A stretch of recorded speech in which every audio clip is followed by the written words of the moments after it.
Hey, this is One Plucky Pixel here, and welcome back to another creative design tutorial. In today's video, we will cover all the ways to place images and photos within InDesign, as well as utilizing image framing. Starting things off, we just have a basic document, just like this. And to insert an image, simply go to File, Place, and then select your desired image. In this case, I'll start off with the sloth image. I select it like so, and select Open. From here, you'll notice a small thumbnail of your image appear. Upon clicking on your page or canvas, if you will, your image is then placed. You can click and drag utilizing the regular selection tool, and shift it into your document.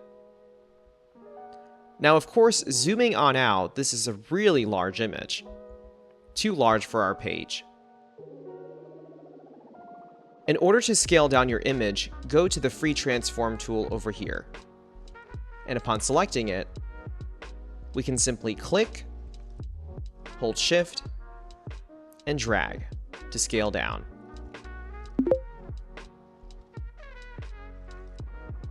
From here, I can then click my image and drag it into place.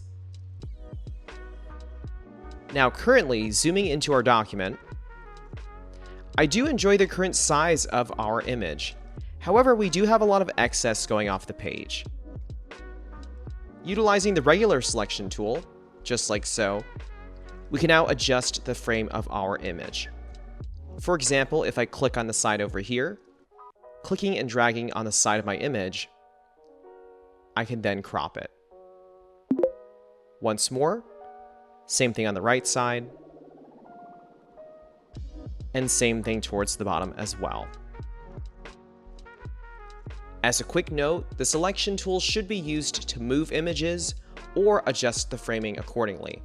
The free transform tool, however, is better for scaling and rotating images.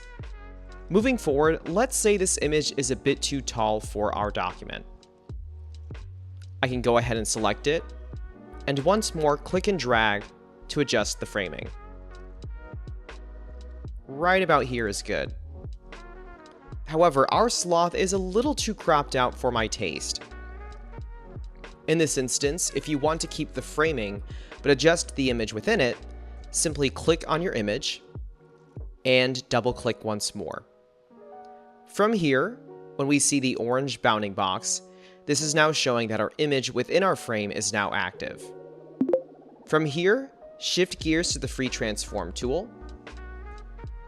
and once more use it like so. I'm going to click and drag, holding shift, to rescale accordingly. Once more, click and drag holding shift, and scaling down. Now, in some instances, you may want to customize the shape of your frame. In this case, if I select my image like so, notice we have a simple rectangular frame going across. However, in this case, I might want to create a slight angle. To do so, while the frame is currently active, select the direct selection tool, hold shift, and click one of your points. From here, click on the point once more, and drag accordingly. Currently, I am holding shift to create a straight line moving down, just like that.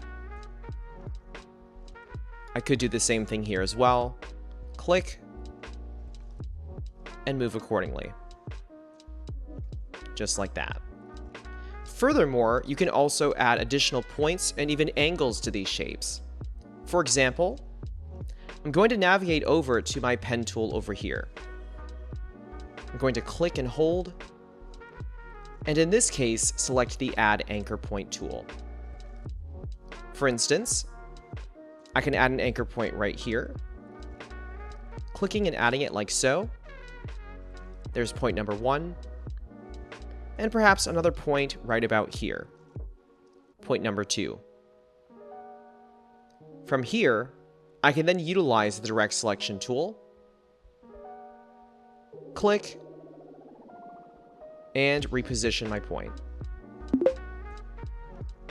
Same thing over here as well. just like that.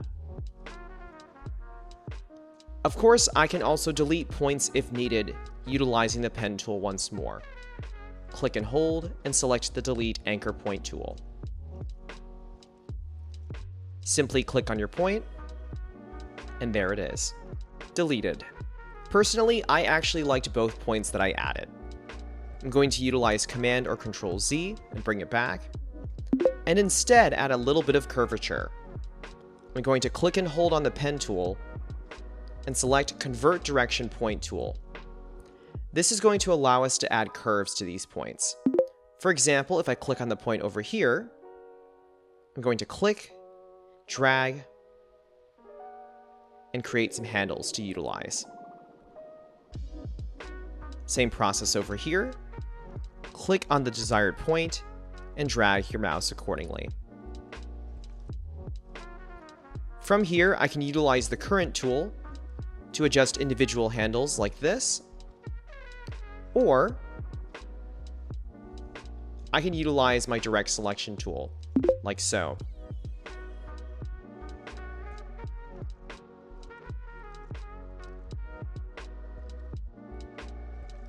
Now moving forward, there are actually 3 different ways to utilize frames within Adobe InDesign. The first option is utilizing the Frame tool. If I click and hold the tool, we have the Rectangular Frame tool, the Ellipse Frame tool, and also the Polygon Frame tool. In this case, I'm going to utilize the basic Rectangle Frame tool, like so. Upon selecting it, I then click and drag on my current page or canvas, and in this case, I will hold Shift to create a perfect square frame. To utilize the frame, simply while it is active, we go to File, Place, and then select our image, which in this case, I will choose the toucan. Double click, and there we have it. Now, of course, there is a huge concern here. We are way too zoomed in. Of course, to correct this, I can double click, zoom out, and with the orange frame here, utilize the Free Transform tool. In this case, I can hold Shift and Alt at the same time while clicking and dragging my mouse. Holding Alt will allow me to scale from the central point of the image, just like this. The next tool we're going to utilize is the Shape tool.